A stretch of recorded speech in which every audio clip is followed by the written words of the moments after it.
Ladies and gentlemen, good day and welcome to the Tata Steel Analyst Call. Please note that this meeting is being recorded. All the attendees' audio and video has been disabled from the backend and will be enabled subsequently. I would now like to hand the conference over to Ms. Samita Shah. Thank you and over to you, ma'am.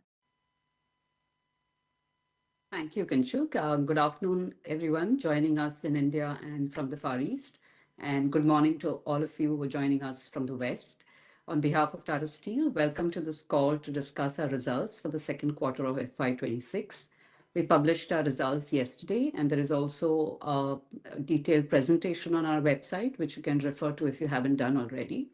As always, we will be guided, this entire call will be governed by the disclosure clause on page 2 of the presentation. To help you understand the results better, we have with us Mr. T.V. Narendran, CEO and Managing Director, Tata Steel, and Mr. Kaushik Chatterjee, Executive Director and CFO, Tata Steel. They will make a few opening comments and we will then open the floor for questions. Thank you again, and I will request Naren to make his comments, please.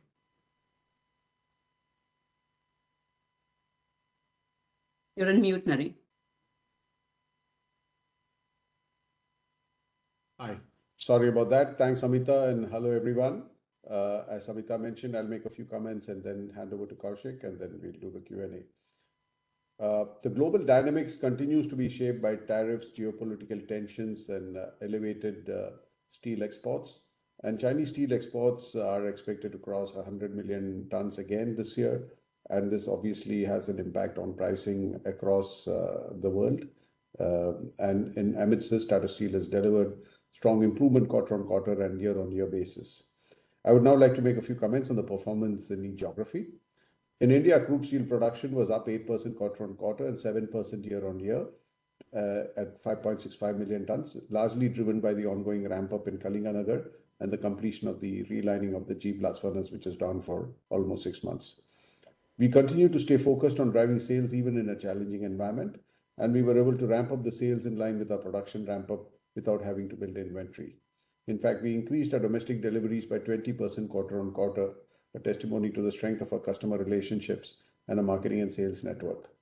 While average hot rolled coil spot prices were down about 2,300 rupees per ton quarter on quarter, we were able to limit the drop in our net realizations to about 1,700 rupees per ton. We were also able to offset this impact through higher volumes and the ongoing cost transformation, which has resulted in an improvement in the EBITDA margin by about 80 basis points to about 25%. And some segmental highlights: the seasonal rains in the second quarter impacted construction activity across India, but we successfully grew Tata Tiscon volumes by about 27% quarter on quarter, as our expanding channel network and digital platforms enabled us to leverage insights into customer behavior and cater to the evolving needs. Industrial products and projects deliveries grew by about 22% quarter on quarter, aided by value accretive segments such as engineering and ready-to-use solutions. In the UK, our deliveries stood at 0.6 million tons, marginally lower on quarter basis, and we continue to work on transforming the business and building the 3 million ton electric arc furnace in Port Talbot. In Netherlands, the liquid steel production and deliveries were broadly stable quarter on quarter at 1.7 million tons and 1.5 million tons respectively, and our performance was aided by the continued improvement in controllable costs. In September, we signed the non-binding joint letter of intent with the Dutch government on an integrated health measures and decarbonization project, and we are committed to working with all the stakeholders on resolving the outstanding points before proceeding towards an investment decision. I will now hand over to Kaushik for his comments. Over to you, Kaushik. Thank you, Naren. Good morning, good afternoon, or good evening to all those who have joined in. Before I talk about the results of the company, I would like to stress on what Naren mentioned, that we should consider the backdrop of continuing global macroeconomic uncertainty, especially in the context of the trade, tariff, currency, and the heightened exports from China, which, as he mentioned, has crossed 100 and are likely to cross 100, more towards 120, in the context of the financial results that has been delivered by the company in the first half. Let me now begin with some headline financial performance data for the first half ended 30th September 2025 of the current financial year. Our consolidated revenues for the half year was 1,11,867 crores, and the EBITDA was 16,585 crores at a consolidated EBITDA of 11,037 rupees per ton, reflecting an EBITDA margin of about 15%. The EBITDA margin expanded by 280 basis points in the first half of this financial year, reflecting our continued focus on the India growth volumes, cost competitiveness, and our focus on cash flows. Our global cost transformation program continues to deliver tangible results with around 5,450 crores achieved in the first half, as highlighted on slide 13 of the presentation. This translates to about 94% compliance to our own H1 plan, and I will explain a bit of this further.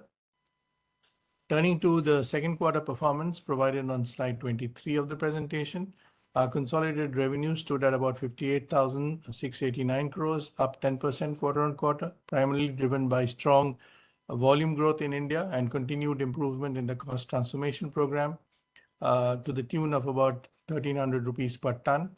As a result, the EBITDA improved by about 1,000 rupees per ton quarter on quarter, and this marks an improvement for the second quarter in a row in a very difficult market.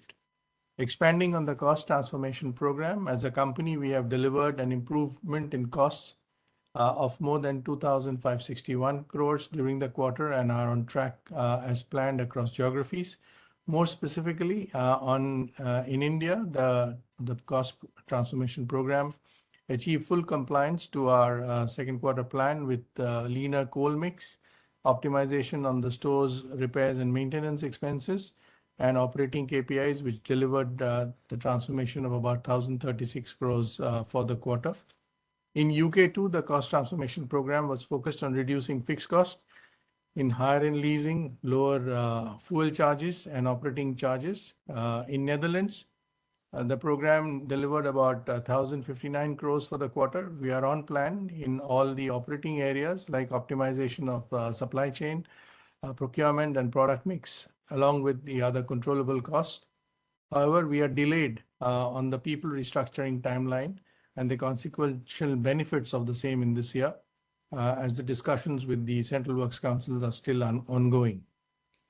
Across geographies, we remain focused on execution of the cost transformation targets for the full year. Let me now provide an understanding of the India, Netherlands, and the UK quarterly performance individually. Tata Steel standalone revenues for the quarter stood at 34,680 crores and the EBITDA was about 8,394 crores, reflecting a quarter-on-quarter improvement in EBITDA margin of about 80 basis points to 24%. As Naren mentions, our volumes are significantly higher in quarter two, and this, along with improvement in costs, led to an uplift in the EBITDA margin. Our wholly owned subsidiary, the Neelachal Ispat Nigam Limited, also recorded about 260 crores of EBITDA for the quarter, up 17% quarter on quarter, and reflecting an EBITDA margin of 20%. Let me now turn to the UK market and our performance. Firstly, I must say that amidst the growing trade protection across the world, UK remains a very vulnerable market as the import quotas of steel across several product grades are higher than the total consumption of the country, making it very open to cheap imports. In addition, the market demand has shrunk due to the weak economy, resulting in decline in domestic prices by more than £150 per ton since January 24. The UK demand for flat products has declined by about 33% since 2018, but the quotas have increased by about 20%. In 2025, on a year-to-date basis, UK imports are up by about 7% year on year, and this has continued to impact prices as well as the spot spreads.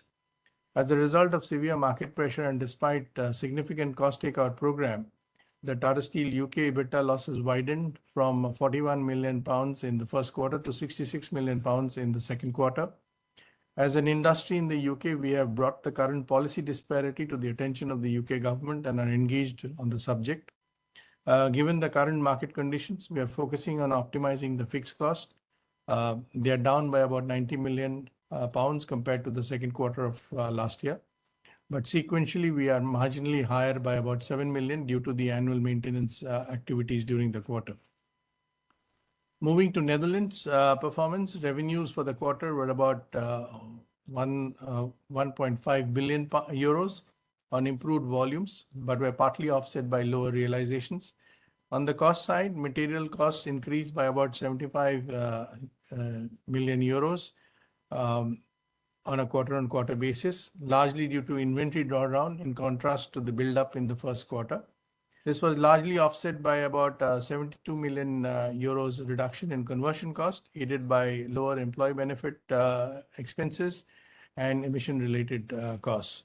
We are also watching the policy development in the EU, especially on the EU Steel Plan 2.0, announced by the European Commission, as it will have long-term ramification on the domestic steel industry in the UK in the future. During the half year, we generated about 10,000 crores of operating cash flows after interest, tax, and working capital.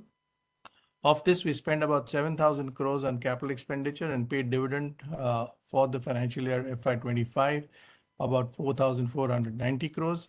As a result, the gross debt was almost flat with the marginal increase of 842 crores versus end March, while the net debt stands at about 87,040 crores. The net debt witnessed increase versus last quarter, as it also included cash utilized for the dividend paid of 4,490 crores. Our net debt to EBITDA stands at about 3x on a consolidated basis. As part of our strategic realignment following the planned surrender of the Sukinda mining lease, we are optimizing our ferrochrome processing footprint. In line with this, we have announced the proposed divestment of our ferroalloys plant in Jajpur in Odisha. The transaction is signed and is expected to be completed within the next 3 months, subject to regulatory and stakeholder approvals. We have often stressed about our focus on value-added portfolio, and hence, as part of the growing the portfolio in India, we also executed yesterday the share purchase agreement with BlueScope Steel Australia to acquire the balance 50% in Tata BlueScope Private Limited. The sale is subject to regulatory approvals, and we believe it will be value accretive that leverages the synergies with Tata Steel in multiple areas. As Naren mentioned, we have recently signed the non-binding joint letter of intent with the Government of Netherlands and the province of North Holland concerning Tata Steel Netherlands' decarbonization journey. This joint letter of intent is an expression of mutual intent to explore a framework of transitioning to low CO2 production. I want to emphasize that this project will be designed and phased in a manner that is financially prudent. Both the government and the Tata Steel has conditions to fulfill, and we are working on each of them. There is no material spend in the immediate period, and we will talk more in details on the project cost, the financing structure, and the project phasing closer to the binding agreement next year. We are also looking at prioritization, optimization, and sequencing of the capex such that it is affordable for all stakeholders. The final investment decision on the project will be taken next year after engineering preparedness, completion of the conditions, assessment of the regulatory clearances, and the negotiations with the new government in the Netherlands on the tailor-made binding agreement. With this, I end my presentation and open the floor to the questions. Thank you. Thank you, sir. We will now begin with the question and answer session. We will be taking questions on audio and chat. To join the audio questions queue, please mention your full name and email ID in the chat box. Kindly stick to a maximum of 2 questions per participant and rejoin the queue should you have a follow-up question. We will unmute your mic so that you can ask your question. To ask questions on chat, please type in your question along with your full name and email ID in the chat box. The first question for today is from Vibhav Zutshi of JP Morgan. Vibhav, please go ahead. Yes, thanks for the opportunity and congratulations on the strong results. The first question is basically on the European steel industry. In the context of the October 7 protectionist measures and CBAM implementation, some of the European steel players have talked about higher inquiries from EU customers and a bit of a restocking cycle happening next year. So, just wanted to get your thoughts on how you see utilization and prices moving into the next year. And also that UK is probably not going to be directly benefited from the protectionist policy, right? So, so just some thoughts on that. Thank you. Sure. Thanks. Yes, the announcements in Europe has helped the sentiment as far as we are concerned in Europe, because what Europe is doing is to make sure that the quotas for steel imports are brought down by 50% and have an import duty of 50% on any volumes exceeding the quotas. So this is a positive move for the European steel industry. And in a sense, Europe is actually working hard to have a stronger, resilient steel industry in Europe to take care of Europe's strategic needs, particularly defense and in other areas. So this is part of that plan. So it's good from a Tata Steel Netherlands point of view. We have already started seeing it having a positive impact on the price discussions with customers for the annual contracts for next year. And certainly, as you said, imports have stopped coming in anticipation of this, and the restocking, etc., will lead to some positive impact for us in Netherlands, particularly from Q4. Maybe Q3 is already a bit too late, and we are still dealing with the hangover of the last 2 quarters. But Q4 onwards, we certainly see an improvement in Netherlands, and this also has a long-term impact because these actions are also going to come with melt and pour conditions. So, if you want to participate in the European market, you have to make in Europe rather than make somewhere else and ship slabs to Europe to participate in the potential CBAM protected market in Europe. So there are multiple reasons why this is a positive move for Tata Steel Netherlands. As far as UK is concerned, like you said, UK is left out of this. In fact, our discussions with the UK government is that the UK government also needs to take some actions. Otherwise, the UK will bear the brunt of material which can't find markets in the US and Europe. We've not made headway yet. The government is saying they are looking at it. But that's one of the reasons, as Kaushik said, we have struggled with our performance in UK. I think all that we were supposed to do ourselves, we've done. And the cost takeout plan, the fixed cost takeout plan, everything is as per plan. But the market has not moved as per plan, and we would need some support from the government to make that happen. So UK is negatively impacted by these actions. But if the UK government takes some action to not only help Tata Steel, but the UK government is also invested in steel production in the UK just now. So they also have another reason to make sure that the UK steel industry is supported a bit. Yeah. Okay, got it. That's helpful. And just on UK, then, would you reiterate the 4QFY26 guidance of EBITDA break even? Yeah, if there are no actions from the government, just by our own actions, it will be difficult to get EBITDA break even by Q4. But if there is some action similar to what is being done in Europe, then of course we can move closer to that. Like I said, all the actions that we had planned, we've taken. The cost takeout is as per plan, but the market needs to improve a bit for us to come to EBITDA break even. Yeah, Kaushik, you want to add to that? No, that's perfectly the answer. I think the spreads at this point of time makes it very difficult for any amount of positive EBITDA, given the fact that the prices at which steel is currently trading in UK with the imports are very, very unsustainable at this point of time. So we certainly need policy intervention from a protection point of view. I think just to supplement what both of us said, if you generally see the US prices traditionally have been about $100 higher than Europe, and Europe has been about $100 higher than, let's say, India. So that's been the ladder. Over the last year or so, US prices are almost $200 higher than prices in Europe because of the actions taken in the US. We expect the European prices to start moving towards the US prices. May not match the US prices, but the gap could come down as it is today because of the actions being taken by EU. But in UK, the prices are moving the other way. It's coming closer and closer to prices in India, which is not sustainable for the steel industry in UK. So that's why our appeal to the government, and they are also evaluating it from that point of view.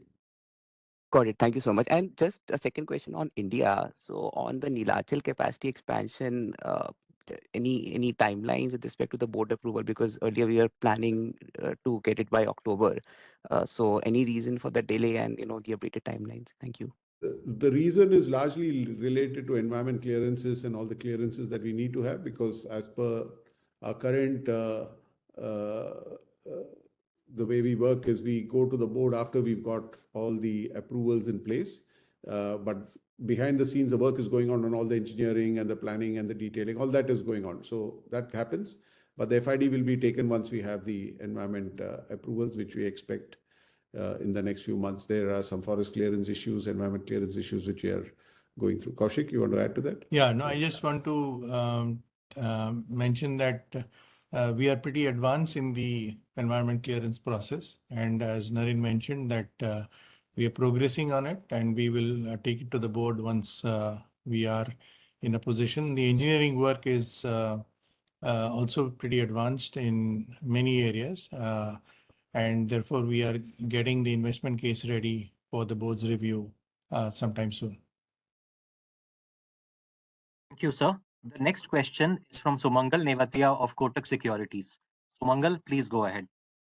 Yeah, good afternoon, everyone. Thanks for the chance. So my first question is if you could share our guidance on the cost and the prices, both for India and then Netherlands, UK separately for the coming quarter. And then generally just want to understand what's happening with regards to the safeguard duty. The provisional duty has expired and we are yet to see the government notification. So just want to understand what is the latest year and what is our expectation. Yeah. So I'll give you some guidance on the cost, as in coke costs, and if Kaushik wants to add on conversion, etc., he can do that. So if you really look at from a realization point of view, our guidance is Q3 for India will be about 1,500 rupees lower than Q2.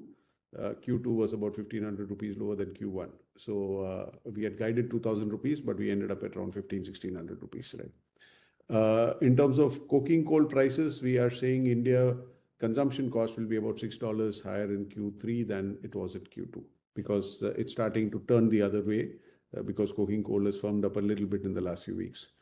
As far as Europe is concerned, Q3 guidance just now is about 30 euros lower in Q3 compared to Q2, but we expect Q4 to be much better because of what I said earlier. Coking coal consumption costs in Netherlands will be down about 5 to 10 euros. Largely because they have more stocks in the system and so they will be consuming what they bought earlier. As far as UK is concerned, prices are generally seen as a bit flattish, no real drop, but our concerns are the levels at which the price is today rather than the trend of the prices, and that's what we are working with the government on. In terms of, yes, what you're saying is right. The notification, I think, is expired in November, and we are waiting for advice from the government on that, on safeguard. We are working with them, and let's see where it takes us because the larger point is the steel industry in India is impacted by steel prices internationally and some of the imports which is coming in. I think if the industry has to continue to invest the way it is planning to, obviously we need to see what is the support we can get from the government in India as is being done by other governments elsewhere. Understood. So, given the spot spreads in UK, we are expecting the losses to widen. Is that the right understanding? And also Netherlands, given the pressure on prices, at least for third quarter, we are looking at some softer margins. In UK, maybe things shouldn't get worse. Let me put it that way. We're trying to see how to improve. Q2 was worse than Q1, but it's not necessary. Q3 should be worse than Q2. We're still working some of that, and we're looking to see what help we can get. Netherlands, maybe some margin compression, but we are again looking to see what we can do there to manage that. Because like I said, the coking coal prices are lower. They are also getting some benefit on electricity and some of the other costs are lower in Q3 compared to Q2. So they will get some benefit there. In India, while there is some margin compression, but India will have 500,000 tons more volume in Q3 than in Q2. So we will have a volume upside in Q3 because of the Kalinganagar ramp up. Got it. So my next question is on expansion. Now, at India, is it safe to assume 3.5 years once we take the board approval? So that timeline in terms of Nilachal, and what is the peak level of volumes we can achieve in the existing capacity? So our, question is coming from the background that maybe from FY27 onwards, I think we will lack further room in terms of growth. So if you can explain that. And also with Netherlands, you said next year is the timeline where, we are looking to freeze all the discussions with the government. So FY28 is the year when CapEx actually starts, and any CapEx intensity you can share there? Yeah. So I'll start and then Kaushik can, kind of continue. As far as the volumes are concerned, yes, Kalinganagar is currently running. If I look last month, it's running at 7 million rate, and it can go up to 8 million.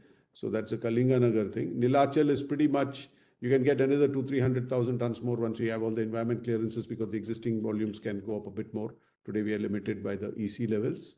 We have the Ludhiana plant coming up next year. So that's another 0.8 million tons. We are looking at debottlenecking some volumes in the Kamaria plant, which is Usha Martin plant, to support our combi mill. And we are also looking at some debottlenecking further in Meramandali. So we will get some additional volumes from all these places in addition to the 0.8 million which we will get out of Ludhiana. The timeline that you said, yes, post-board approval, 3 to 4 years, certainly we want to complete the Nilachal project before that and try and see if we can do it faster. What also you should keep in mind is the product mix is also getting richer. The cold rolling mill has just started ramping up in Kalinganagar. The galvanizing line, one of the two lines are come in, the other one will come in by December. We have a combi mill, which is a state-of-the-art long products plant, 500,000 ton, which has just got commissioned last quarter. So you will see multiple initiatives, and then of course this Blue Scope acquisition that Kaushik talked about. All this will lead to a much richer product mix. So there will be, there's a volume growth opportunity, as I mentioned. There is also an upside potential on getting a better, richer mix and better realizations. In terms of Netherlands, even if we sign by next year, it's not as if immediately you'll have to spend capex, because you will take a couple of years to get all the planning permissions that are required to start the project. So it's a slightly more long drawn out journey, but Kaushik can add more color to that and the other comments I made. Yeah. So Mangal, I think the 2 points. One is that as far as Netherlands is concerned, we will finalize the tailor-made agreement sometime next year, and the FID will be next year. Then there is a permitting process, and post the permitting process, the major spends will start on the site, etc. So I don't see major cash outgoes on Netherlands in the next couple of years, even after the FID. I think the focus is clearly on NINL expansion. And once we get through, we should be site ready when we get into the FID, or almost in that kind of a position. And therefore, from there, about 3.5 years to get it done. We're also looking at your question on existing assets.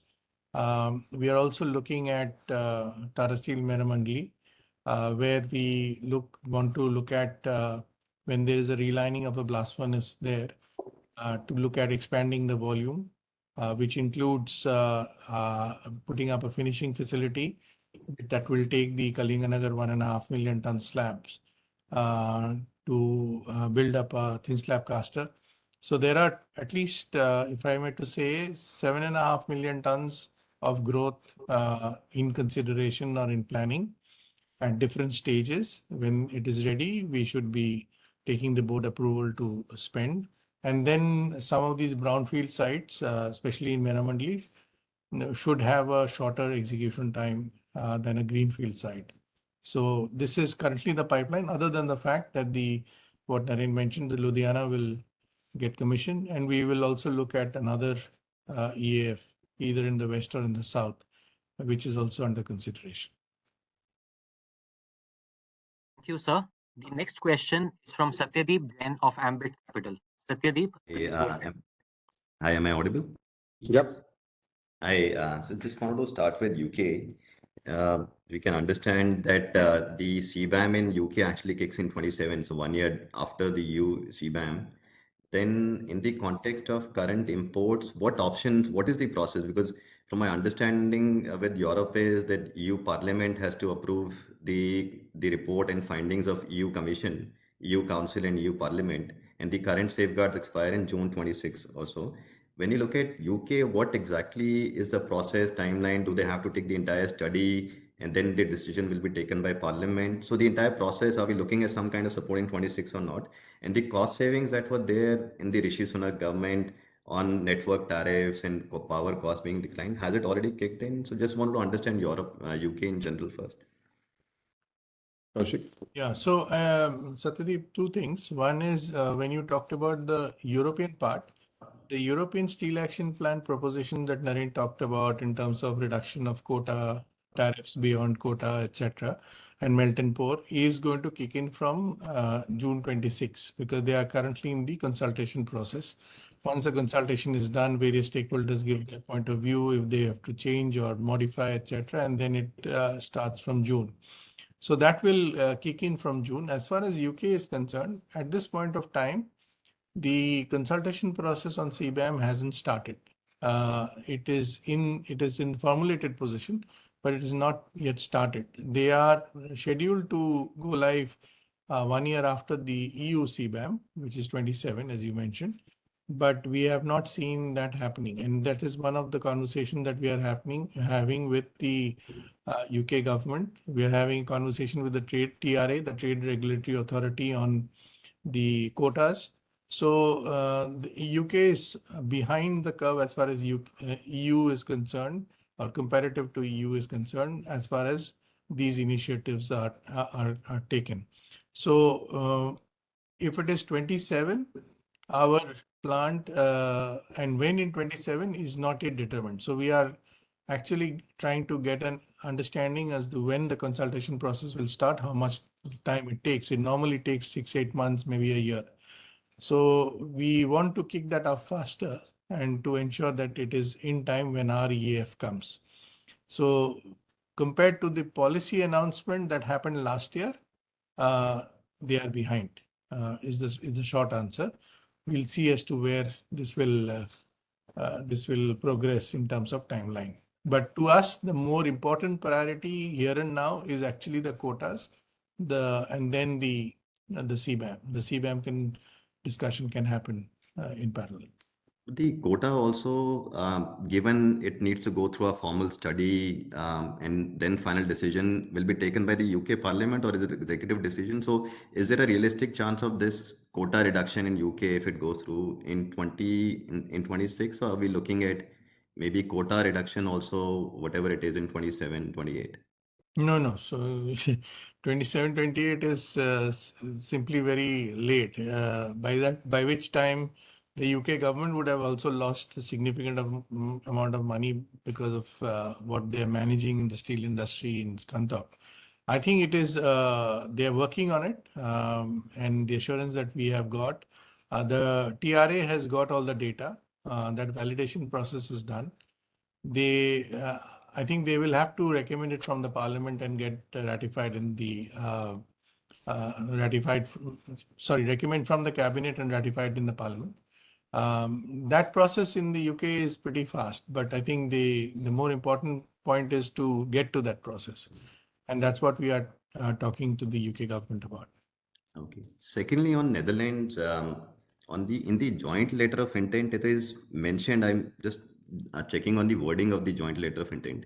It is mentioned that there will be support of up to 2 billion euros for phase one, but explicitly it is also mentioned that there will be no tailor-made support for phase two as things stand. So does it mean that government is making it very clear they will not support any expansion beyond phase one? And also this import quota that we are looking at needs to be ratified by the parliament. There's a lot of opposition from downstream users in Europe. Hypothetically, if we see this go through and European steel prices converge with Europe, with US, do you see some challenges? Just want to understand, because Europe historically has been very different market versus US, but with the opposition. So two-part question, one on the joint letter of intent and overall some of it potentially getting diluted, or is that not a risk, this current import quota reduction that we're looking at? So I would first talk about the part on the Netherlands bit that you mentioned. The answer is yes. This tailor-made agreement is specifically towards phase one, and our commitment to do the phase one.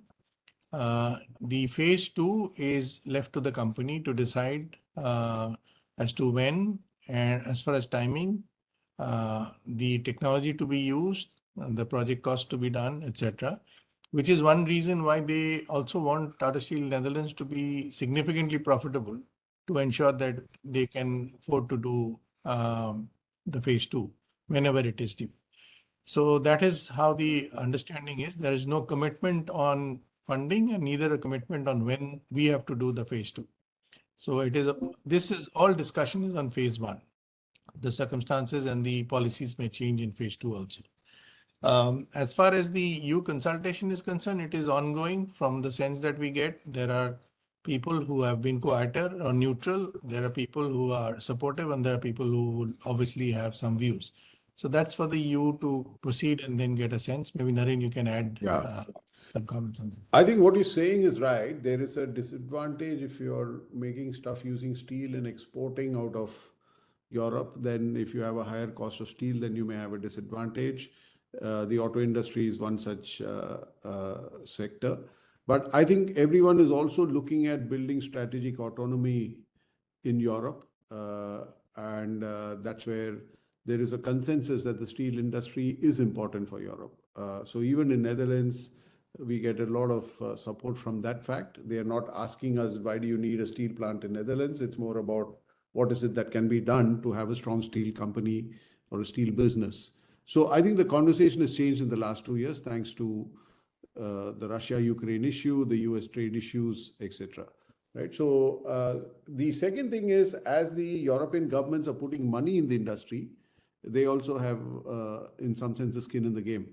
So there is an interest from that point of view to not put money in the industry and then end up destroying the industry for whatever reasons, right? So I think these are the things which we think are supportive for the steel industry. I also think the supply side in Europe will get restructured because as more and more blast furnaces come up for relining, unless you have tied up with the government for a transition, it'll be very difficult to justify blast furnace relining for most of the steel companies in Europe. So there will be some supply chain side restructuring as well in the next 10 years. Thank you so much. Thank you, sir. Before we take the next question, I would like to remind the participants to please limit your audio questions to 2 per participant. Should you have a follow-up question, you are requested to rejoin the queue or post it in the chat box. The next question is from Vikash Singh of ICICI Securities. Vikash, please go ahead. Thank you for the opportunity, sir. So just wanted to understand, if you look at the slide 10 of your presentation, though we have given a guidance to 40 million tons, we have not given the timelines for the same. And also the flat products are also increasing and long is coming after that. I believe that the long is Neelachal. So which is the large portion of that flat product which expansion we are expecting? And if you could give us the timeline for that. Yeah. So let me put it this way. The sequence is not to do with the time. So as Kaushik said, what we are most ready for is the Neelachal expansion. And the Neelachal expansion is a long products expansion. So the opportunities beyond Neelachal. So Neelachal also, this is from 1 to, it will go to about 6 million tons. And from 6, it can go to about 10 million tons. That's the second phase of Neelachal expansion. Kalinganagar, as we complete 8, we can go to 13. That's the next phase. And from 13, we can go to 16. In Meramandali, we are first looking at taking it from the current level of 5 to about 6.5. And then after that, go to 10. So in all these areas, the work is going on. In Meramandali, we need to acquire some land. In Neelachal, we are waiting for the ECs, etc. And Kalinganagar also, a lot of work is going on in the background. So all these are at different stages of readiness. And as we mentioned earlier, we will now go to the board only after we've got all the requisite approvals. And that's why we've kept the timelines a bit open. The second thing I want to say is we are also pacing our growth depending on the demand growth in India, the profitability and how to pace it, etc. And we are also looking at adding more and more downstream businesses. And that's why the Blue Scope expansion and the Combi Mill expansion in Jamshedpur.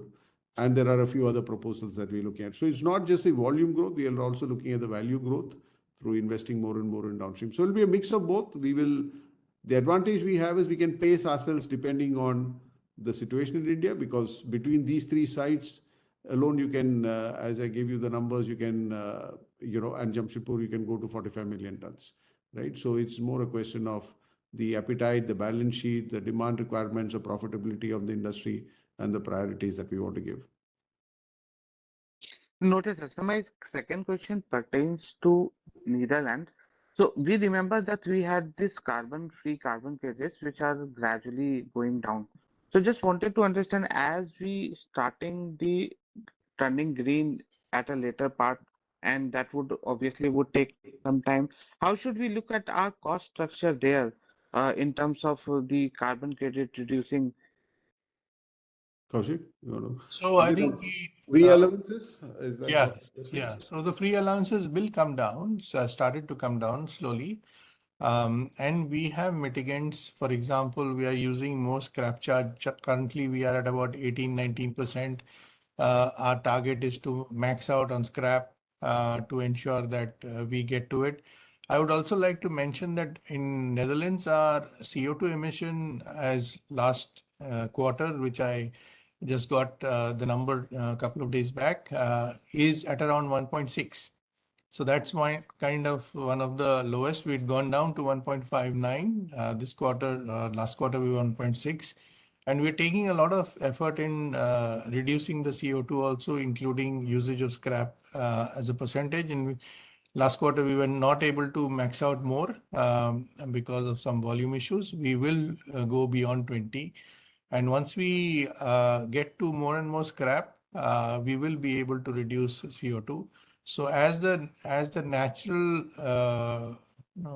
reduction happens on free allowances, we want to also undertake internal decarb efforts to be there because there is a clear cost advantage to this. So and along with our cost transformation program on other cost areas, I think we will continue to work towards reducing the conversion cost in Netherlands, including CO2, energy, natural gas, and other costs. So that's the trend, and that's the basis on which we think that the expansion on the margins will happen to be one of the top three in Europe. It's not based on how the prices will come. When the prices comes due to the steel plan or the CBAM, etc., that will be on top of that. Thank you, sir. The next question is from Ritesh Shah of Investec. Ritesh, please go ahead. Hello, I'm audible? Yes. Yes, Yeah, Ritesh. hi. So thanks for the opportunity. Couple of questions. First on Tata Steel UK. So what is the exposure from a revenue mix that we have from UK to Europe?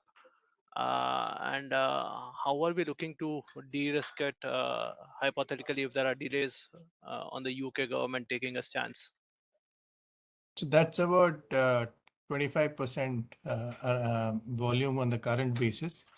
And I was waiting who will ask that question, but that's the third lever of the negotiations with the government, because in 2021, the EU and the UK have signed an agreement of no quotas and no tariffs between most of the grades, except for some galvanized grades where there are specific quotas. But this new regulation that comes in as a steel plan will require the UK government to revise that understanding with the EU. So that's the third leg of engagement that we have requested the government to do it quickly, which they are cognizant of, because that's important. And as politically UK talks about the coalition of the willing, I think this is also something that they will be looking to work towards. And that's what our request is. That helps. So my second question is on Tata Steel Netherlands. I think we have laid out certain details with respect to citing EF initially on natural gas, subsequently on CCS, finally biomethane and or hydrogen. So there are multiple permutations over here. We also indicate support up to euro 2 billion. Possible to give say some high level thoughts on what could be the capex number, because we know it is up to 2 billion, but we don't know what the capex number is. So how are you looking at the cash flow math? You did indicate no major cash flows next 2 years, but from a ROC standpoint, from a cash flow standpoint, and from a capacity standpoint, how should we look at TSN? And if not for say support in phase two, would we still continue with our stance that we will maintain our volumes for Tata Steel Europe? I think that's something what we had guided earlier. So would we stand to it? So, Ritesh, if I may, since you wanted high level, I'll keep it high level. But I think the point when you talked about the different feeds of natural gas, hydrogen, and biomethane, It is the switchability which will be built in from natural gas to hydrogen to biomethane, depending on the economics and the availability at scale of each of these. Natural gas is not a problem because Netherlands is kind of the hub for natural gas, and that's why we build in on it. Earlier, when the EC was looking at these decarbonization projects, they were very insistent on hydrogen. And if you see, some of our peers had gone ahead of us, and the agreements that or the conditions that EC had given was purely on hydrogen, which is the reason why many of them have gone slow. So we actually did not want to go that hydrogen route because it's very uncertain on the availability as well as on the economics.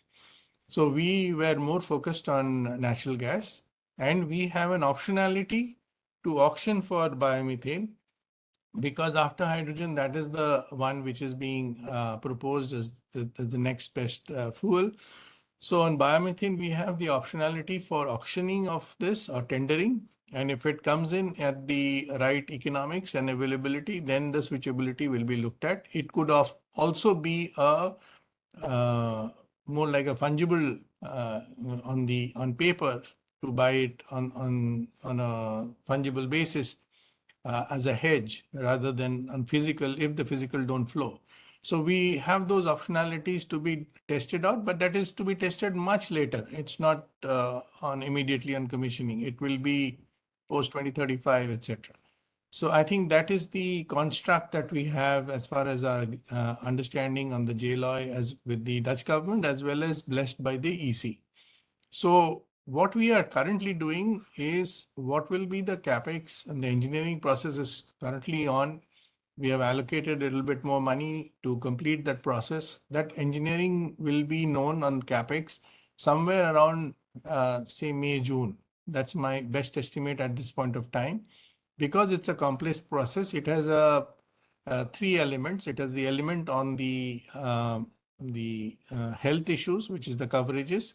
Then it has the EF, and then it has the DRP. So there are three subparts to that process within the integrated process. So that, I think, will be more fairer to talk about somewhere around in 6 months' time. By the which case, the investment case will also be very clear, and our understanding on the policy changes that we have asked for as a condition to the tailor-made agreement will also be clear, which is on network cost, electricity, the coal ban or usage, etc. So those policies will also be once the new government comes in, we will be able to engage more deeply, because those are conditions for final FID. And there are some ask from them towards us, which we are working on with the local environmental agencies. Thank you, sir. The next question is from Rajesh Majumdar of B&K Securities. Rajesh, please go ahead. Yeah, hi, thanks for the opportunity. So I had a question on the cost takeout. You have already talked about 5450 crores in the first half. How much of that has come from the Kalinganagar plant efficiencies, and how much more can be expected as we ramp up gradually to the full capacities with the value-added segments? So actually, this is unrelated to capacity utilization, because this is on the baseline. There is some element at capacity utilization, but largely it is run in an integrated manner. For example, we run it as one program on, say, store spares and maintenance. So it is not just one side, but it is across the combination. And this combination is actually the power of this program, because when our colleagues run it on, say, stores management across 4 sites, it's much more efficient than managing it across 4 individual sites than a consolidated basis, right from procurement to usage pattern, to storage and even inventory and etc. So it's very difficult to give a site wise, but it is more specific by theme wise. For example, stores using leaner coal mix across, using energy efficiently. So those are the kind of themes we run across sites, and that's why we organizationally also we are consolidated to do that.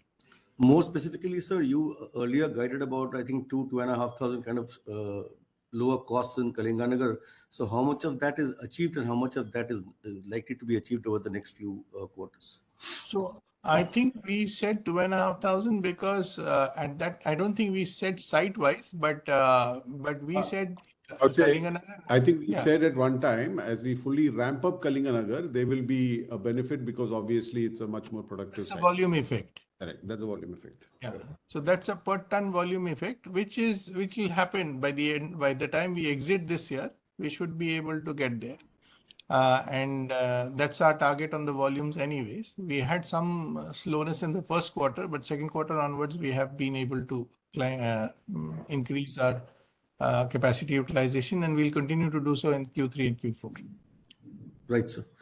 And my second question was actually on your ferrochrome unit sell-off. I mean, we bought this unit just 3 years ago, and we earlier proposed a 50% expansion along with CPP, and we also have the chrome ore mines.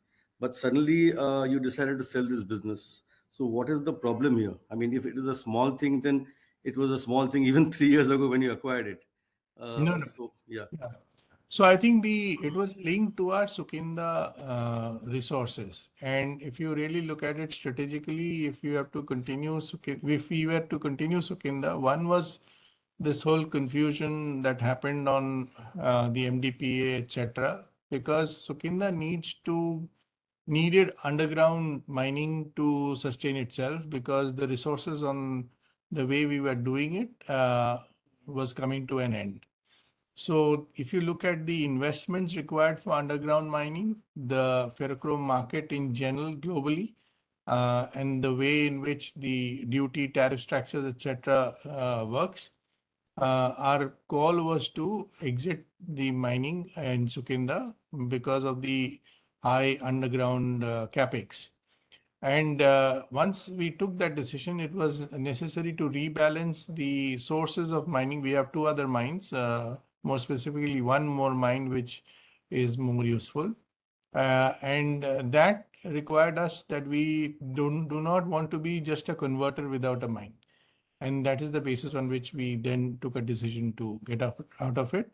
And the buyer is consolidating in that space, so it helps him also.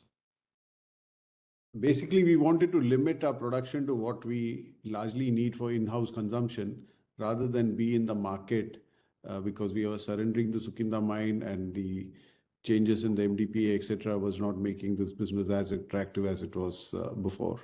So it was more rethink on this portfolio given the current context. Thank you, sir. The next question is from Prateek Singh of DAM Capital. Prateek, please go ahead. Hi, am I audible? Yes, please. Yes. Hi, thanks for the opportunity. The first question is on UK. So given all the uncertainty and volatility that we are seeing in UK and Europe as well, so how confident are we of the level of profitability once the EAF comes in? Or to put it differently, what kind of EBITDA do we see is doable given the current environment, current pricing and current raw mat costs? That's the first question. So if I were to start and then maybe Kaushik can add, when we did the EAF, the larger point was we said the cost position of UK will improve by about 150 pounds per ton. Okay, because we were taking out a lot of fixed costs. We were using locally available scrap instead of imported iron ore, coal, etc. Right. So which meant that in a longer term steel pricing that we've seen in the past, the UK business should be EBITDA positive and should be able to stand on its own because an EAF run operation has much less requirement of support on maintenance and many other things because you don't have the sinter plant, the coke ovens and blast furnace and many other such facilities. Okay, so that hypothesis stands. What we are seeing now is a very abnormal situation, which is coming out of what's happened in the US, what's happened in Europe now, what's happening in China. So we don't expect these things to stay on forever. We are internal cost side, we are on track to what we said we would achieve. But the external aspects, we expect actions to be taken, like Europe has already taken to protect the European industry. And as Kaushik mentioned, the UK government is also bleeding because of their investments in the other steel plants in UK. So we are expecting some resolution to this in the next few months. So it's a hypothetical situation. If today's situation continues forever, of course, there's a challenge, but we don't expect today's situation in the market to continue forever. Yeah. Kaushik, Sure. yeah. So just as a follow-up to this, so what kind of capacity does UK in particular needs? I mean, was there ever a discussion that maybe not put as big a capacity as we are planning and maybe scale down a bit, given we don't need that much given how the environment is right now, or we are okay with the current capacity that we have announced for UK? Yeah, we are comfortable with the current capacity level. I think the issue which has happened in UK is the quotas have not been changed, even though the demand has shrunk over the last few years, unlike EU where the quotas have been changed and have been tightened further. So our submission to the UK government is they need to keep realigning quotas, import quotas to what is the domestic consumption. And I think that's what we expect them to be doing. But otherwise, 3 million tons with maybe 10-15% exports is is fine, and optimally also that was the right capacity for us given the balance of plant and everything else. Yeah, Kaushik. Yeah, no, that's the same point. I think there's nothing wrong with the capacity in the context of the demand. It's the issue of the imports that has come in. Also, the UK government subsequently, when the last year the new government came in, they were all focusing on infrastructure. And that infrastructure, when it actually starts rolling, will require a lot of steel. But that has not also happened. So I think there is a policy issue that the government needs to address, which is what is being worked on in terms of growth for the economy itself. But as far as the steel capacity is concerned, I don't think we could have done it anything lower because we have a very tied-in downstream network of our own, which uses the base grade HRC or the quality of HRC for further value addition. So there is nothing wrong there.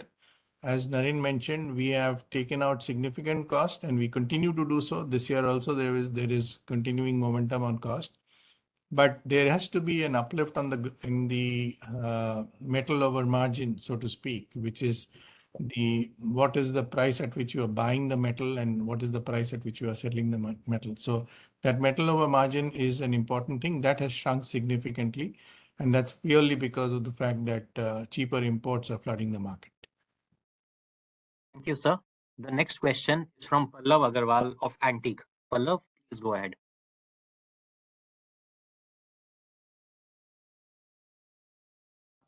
Am I audible?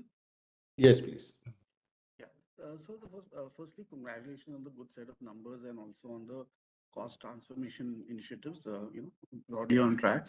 So on the Ludhiana EAF, so what kind of profitability can we look at, compared to the standalone Indian operations?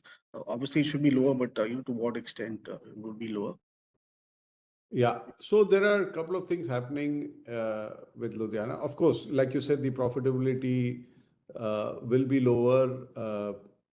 Typically an EAF kind of operation in the Indian context, I would say it's more of 5,000 to 7,000 rupee EBITDA per ton kind of thing. But you should look at it in the context also of you're getting almost 1 million tons for 3,000 crores or less, right? So that's the, when you look at it from a different angle, that's the equation that we look at. What we're doing in Ludhiana to supplement the margins that would normally be available is to see how can we reduce costs because of the fact that you're getting scrap from a 200-300 kilometer radius and you're selling steel in a 200-300 kilometer radius, right? So a lot of the logistics costs that we incur when we make steel in Eastern India and ship it to Ludhiana or elsewhere is what we're trying to save. So there are a number of initiatives on the route to market, the logistics costs, the supply chain costs, etc., so that we maximize the revenue potential in that geography. And of course, pretty much all that is produced there is going to the retail market where our realizations are higher than it is in the project market. So there are a number of initiatives, but what I've described is the starting point, and let's see how we can bridge the gap between a project like this versus the back end, which is more iron ore and coal based. But from a speed of execution, capital intensity, etc., there are a lot of advantages in this model. And we do believe that while Tata Steel can continue to grow based on iron ore and coal in Eastern India, and like I described earlier, between the 3 sites, we can go to, or 4 sites, including Nilachal, go to 45 million tons. North, West, and South, we have an opportunity to grow in a bit more capital light. You need just 100 acres of land to build the steel plant. You don't need 3,000 acres. You can do it much faster. So we will refine this model. Ludhiana is the first step. And as Kaushik mentioned earlier, we are looking at opportunities to set up similar facilities, maybe even for a richer mix. This is for retail, but tomorrow's plants could be for alloy steels, for automotive, etc. Long products, basically, in the West and South. Yeah. Sure, sir. Secondly, we used to highlight that probably on the pipe expansion part. So probably I think we were looking to expand from 1 million ton to 4 million tons. So, I've not come across that in the recent presentation. So where are we on that initiative? Sure. So basically, most of that growth would have come through assets that we would lease. Even today, in whether it's in long products or in pipes, etc., a lot of our capacity goes through assets that we lease, which means 100% of that capacity is committed to us. So today, I think the pipes business is heading towards 1.5 million tons, which includes the pipe business that we acquired through Bhushan, and plus all the leased out capacities. I think I'm not remembering the exact numbers, but maybe 40 to 50% would be our own, and the rest would be leased out. So most of the growth will come through that. We recently invested in a precision tube mill, which has added 100,000 tons of high quality pipes in Jamshedpur. So wherever it's high quality, specialized, like we have the large diameter pipes, API pipes, all available from the Kopoli plant. Wherever it's high end, we will make the investments. Wherever it's regular stuff, where the value is more in our branding and distribution, we will lease out capacity. So that work is going on, and as our hot roll coil capacity grows, we will continue to expand the pipe capacity, and the ambition is to get to 4 million. Maybe you can share more details, Samita, in the next pack or something. Sure. And I just wanted to also add that for the EAF blast furnace sort of comparison, because I think there are a lot of questions on that. The other sort of cost differential benefit will obviously be there when there are carbon taxes, because EAFs emit significantly lower than blast furnace. So when India introduces carbon pricing, and we've seen over a period of time that will come through, then you will also have that benefit on an EAF operation. I think typically the difference is $100 between an EAF route of production and a blast furnace route, without factoring the capital cost. I'm just saying the OPEX kind of thing. And as Samita says, as and when, I mean, already there's a carbon cost which is coming in, and as that increases, that's why in Europe, etc., once the carbon prices go up, the economic case for EAF becomes stronger. So, yeah. Thank you, sir. The next question is from Ashish Jain of Macquarie. Ashish, please go ahead.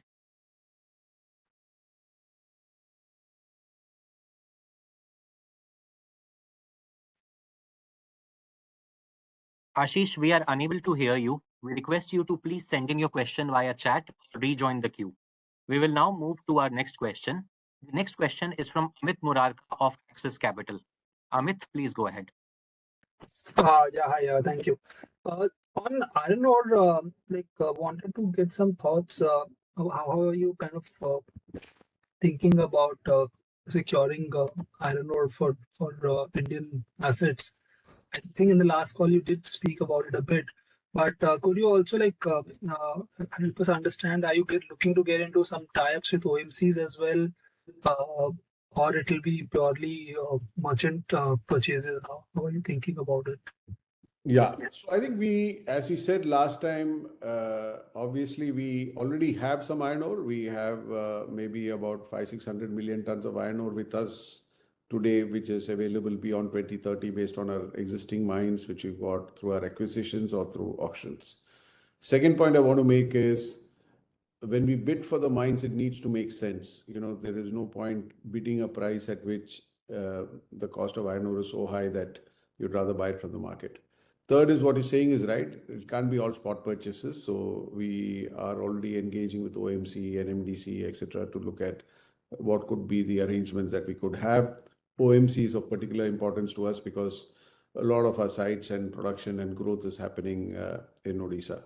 Fourthly, we are also looking at various other options depending on what is the cost of iron ore in India. We already have a mine in Canada, for instance, which is very high quality iron ore, very low alumina iron ore. It's 63 plus Fe, alumina of less than 0.5. So today we sell from there into Europe, etc. And there are some challenges which we've dealt with over the years. We are getting a shipment into India to test out that material. Traditionally, India is not an attractive market, but if iron ore costs and prices continue to stay high, then all options are available. Imports is also an option that we look at. But it's not necessary that we need to have 100% captive. I think we will do that if it makes economic sense.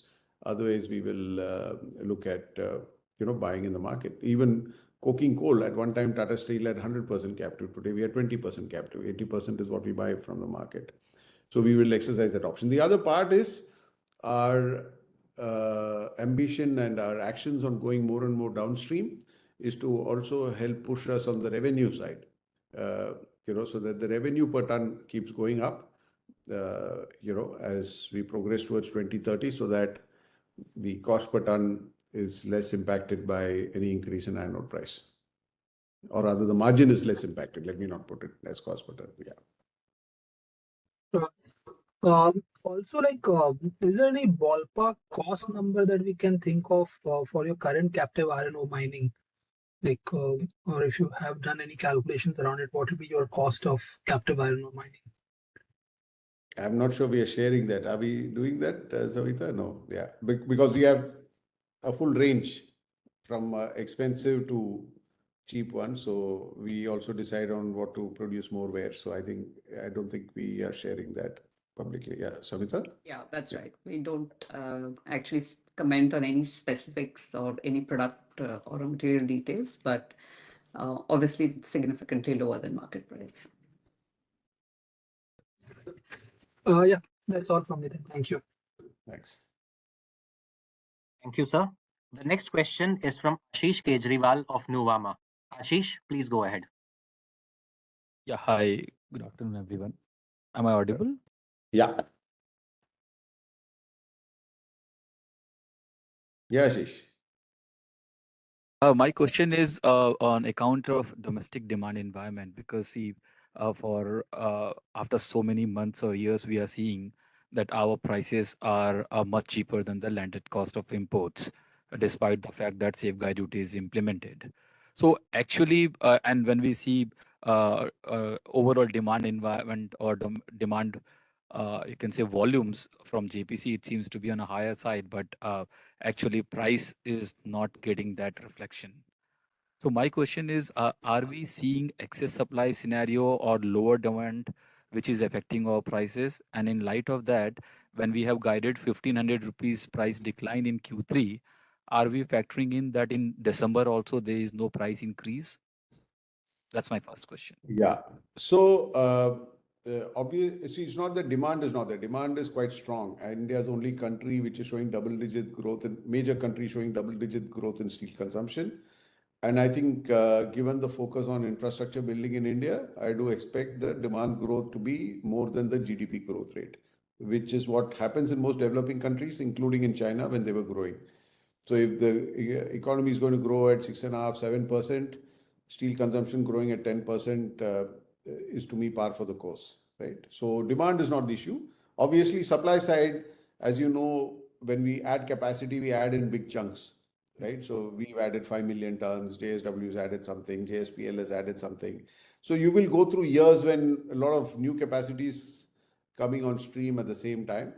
But I do believe in the medium to long term, it is not going to be easy to build lots of capacity very quickly in India, given the regulatory environment, the approvals that we need to take, the time which takes in India to build a steel plant, etc. So I expect there to be a better balance going forward, and which should get reflected in the prices. The most specific question you had, yeah, this is factoring in November, December. We've not factored in major price increase in December. We are saying that we operate close to November levels. If there's an increase, there's a potential upside to what I just guided. So, but just now we've been a bit conservative on this. Sure. So effectively, you are saying October, November also we have not seen any price increase, and in our assumption, we are not taking any price increase in December also. As a seller of steel, we will always try to increase prices, but it's a market which decides whether they're willing to accept those prices. So we will always try to push, and let's see where we end up. Okay, understood. Secondly, we have acquired 50% stake in Blue Scope, and at value of something like 22 billion for the company, which is having net profit of 62 crore, 30 crore in last 2 years. So rational wise, I understand that we are going in the downstream, but the amount which we are paying is seems to be much higher if I look at on the profitability basis. So how can we explain that? Kaushik, you want to? Yeah. So first of all, I think this JV has been making about 19% ROE over the since inception. Second is it is a combination of two parts. So one part is that we have this JV company had its own color coating, metal coating facilities, and then post Bhushan, as per the JV agreement, we had to ensure that the same that was there in Bhushan facilities in Kopoli, etc., was also used by the JV, the substrate of which was passed on by Tata Steel. And that is the arrangement that we had with the JV and the JV partners, which is ourselves as well as BlueScope. And in some ways, there is a split in the profitability because of the transfer pricing, etc. So you do not see the system profitability of this business. You just see for that part of the business only the downstream profitability, excluding the transfer price and the markups on the transfer price and so on. So I think it is important that, and that's why, and we were hindered in this segment because we were the first to come in 2005 to grow this business significantly, which is, I think, in our domain and the leverages the synergies and network of Tata Steel and enriching the product mix, also fungibility of the product mix between market segments and so on. And that is the basis on which we actually wanted to consolidate, and BlueScope also in their strategic understanding wanted to therefore exit the business, which is what we have agreed upon. So if you look at it from an underlying EBITDA perspective, it is 7x, which from a value-added downstream perspective is what the numbers will effectively look at, excluding the Kopoli and the ones which are leased, because that brings down the performance of the company. So that is the basis, which when post the acquisition, you will see it more on a system basis, and we will certainly explain the same to you. And you can see the numbers at that point of time. Thank you, sir. I would now like to hand the conference over to Ms. Samita Shah for the chat questions. Over to you, ma'am. Thank you, Kinshuk. So we've answered, I think, a lot of the chat questions in the discussion so far, but I think there are a few which maybe we can touch upon. So firstly, I think there is some question on Thailand, that Thailand EAF profitability, despite being an EAF operation, is highly profitable. And can we expect that kind of profitability either in India or UK? So maybe you just want to give people a sense of Thailand duty structure, etc. Yeah. So there are 2-3 things when you look at EAF profitability. 70% of the cost is scrap, right? So the price at which scrap is available, etc., is a big impact, and about 15% of the cost is energy. So these are the two factors which drive EAF profitability, apart from operating performance, etc. Thailand, what you're seeing in upsurge is because, if you recall, there was an earthquake in Thailand. I think it was in April or something like that, and there was this viral video which went around of a tall building which collapsed. And the conclusion at that time was that a lot of this is happening because of the poor quality of steel which is used, and the quality standards need to be looked at once again. And because if you use poor quality construction steel, you run the risk of this kind of a thing happening, particularly if there's an earthquake. So as a consequence, a lot of local production which seemingly were not meeting quality standards had to be closed. And Tata Steel Thailand is seen as one of the best quality producers of steel in Thailand, has a good name, We have the Tata Tiscon brand operating in Thailand as well, and they got the benefit of that. That's why you see much better performance than we've seen in the last few years. But having said that, they are still settling. Traditionally, it's been a profitable business. It's never required any support from India. It's always been cash positive, EBITDA positive. So it continues to be that way. And as the quality considerations become more and more important, we think that that's positive for Tata Steel Thailand. Yeah. Now, whether that kind of profitability, again, like I said, we are in a much better place on the cost curve in Europe post EF than we were in the past, because of the fact that you're not using imported ore and coal. You reduced your fixed cost by about 400 million pounds, and you're using locally available scrap, right? So certainly we'll be in a much better cost position than we were before in UK. And similarly in Ludhiana, compared to the iron ore based production in Jamshedpur, you'll be at a higher cost position. But we look at how do we make this model work,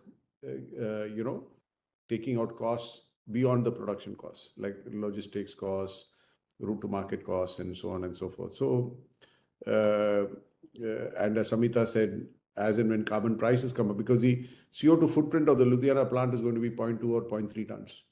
CO2 per ton of steel compared to Jamshedpur, which is the best in India at 2.1 or 2.2. And Netherlands, which is one of the best in the world at 1.6, as Kaushik said, 1.6, 1. So Ludhiana is going to be at 0.2, right? So because it will use green energy. So when you start looking at paying a premium for low carbon, low CO2 steels, that's when some of these, businesses will make even more sense than it does today. Thank you. The next question, I think we have a few questions on cost transformation, so I'll just combine them for you, Kaushik. So one is, are we on track, and what is the kind of number we're expecting for 3Q? And then there's a question about, because of the delay in employee-related discussions in Netherlands, are you reducing your target for the year? So that looks like an exam question, but I think it is important to mention that our target is the same, and I mentioned when we started off this that it is a 18 months program. And obviously the work that can be done is being pursued by across the geographies, across teams, across functions. So I think we will continue to maintain the secular basis on which we've gone to the first 2 quarters. The compliance in Netherlands is lower, as I mentioned, because of the employee restructuring going slower than what we had planned. But that is a timing effect, and I'm very hopeful, and all of us are working with the CWC to ensure that we get to it. But the point is less about quarter on quarter. It is more about getting structurally fit. It is about getting the competitiveness in place so that we become all weather. And I also want to say that the target will also keep changing as far as once you achieve it, there will be more where we want to build a pipeline of it, and we continue this as a journey. And Tata Steel India has always done that for about 20-25 years. But this time around, we have taken more structural view because we have become multi-site and our capacity have increased significantly. And that's why this is an important journey in the competitiveness of Tata Steel. And we have expanded to all our global sites also, most critically UK and Netherlands. So we are going to continue this journey. And I think it is not to be just taken as a quarterly target. It is more about ensuring that structurally we are in a better place. Yeah, thank you. There are a few questions on TSN decarbonization, which again, I'm just going to combine. So essentially, I think the question is that, given the political changes in Netherlands, do we expect the government to go through this commitment which they've done? Given is 2030 a sacrosanct deadline? So some questions, I think, around the timing and the maybe the probability of the government actually going through their push for decarbonization. So I Kaushik? think, I think if I look at the way we have built up our conversation with the government and across the political spectrum, it has been largely bipartisan in terms of across parties because was a parliament mandated process to get through to the JLOI. And subsequently, when we were signing the JLOI, it had to go back to the parliament for placement and noting. So I think with the political parties being the same, and it is certainly the assumption that we are working in that the government will continue to work on it because it's of national importance and it is something of a commitment. We do have a journey in terms of final negotiations on the binding tailor-made agreement, but I don't think any of us have a doubt that the government will not stand behind what they have signed, the new government. We have to give the time for the new government to form. The election's just over. Unlike in India, it takes a little bit of time, and we must give that, and then we will sit down with them on the tailor-made agreement. In the meanwhile, both sides are anyway working behind at the back end on the conditions that needs to be fulfilled in terms of preparing for the new government when it comes, that we will have a very clear understanding of what needs to be done before we sign the tailor-made agreement. That's where it is. And that is also where the timing of the project and the feasibility and practicality of doing it within certain years will also be considered and a due action taken, because we have to take the practicality of changes in policy, in the permitting process, the construction, the site work required, and so on and so forth. So we will have a conversation around that subject also. And I think the political world in Netherlands is fully aware of that. Thank you. I think there are multiple questions on capacities of each of our downstream products or capacities, but I would just like to remind people that we don't really give guidance on individual product capacities. I think Naren mentioned a broad guidance and our overall growth path, so we will not take that. And then there is, I think, one broad question, Kaushik, which you might like to address on our sort of leverage targets and how we are sort of, balancing that, or what is our approach towards leverage? I was wondering when would that question also again come in. But I think we are managing our balance sheet pretty well under the circumstances in the context of our operating cash flows, all geographies being focused on working capital and profitability. And we have, I think this quarter we had a significant amount of cash outgo on our dividend, which is an obligation that we are clearly focused to fulfill as part of servicing our investors. And I think it is important to mention that our net debt to EBITDA is at about 3. And even with the kind of spend that we have. So we will be in that. I've already said that in the past, that between 2.75 and 3 is where we would like to maintain ourselves on a more sustained basis. At times when there are significant market challenges or volatility in prices, which impacts the working capital, because steel, coal, iron ore prices do change significantly, especially on the seaborne market. That's the time when we do get beyond that matrix, but largely 2.75 to 3 is what we would like to maintain.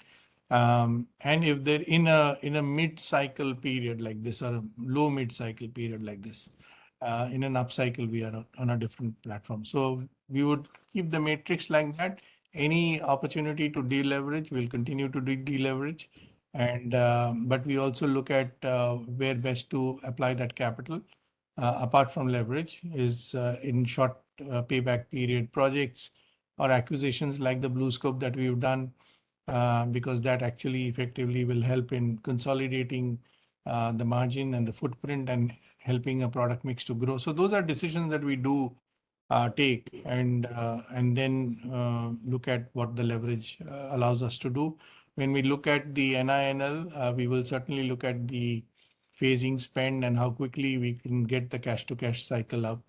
And that's why, as Naren mentioned, that we want to go at a time when we are ready, site ready to start work, so that we can compress the period as much as we can. So leverage is an important part in the entire, not only financial strategy, but also in the business strategy and how do we actually run the business. Thanks. Thank you. With that, I think we've answered all the questions. Thank you to everyone who's dialed in, and look forward to connect with you again next quarter. Thank you. Thank you. Thanks, everyone. Thanks.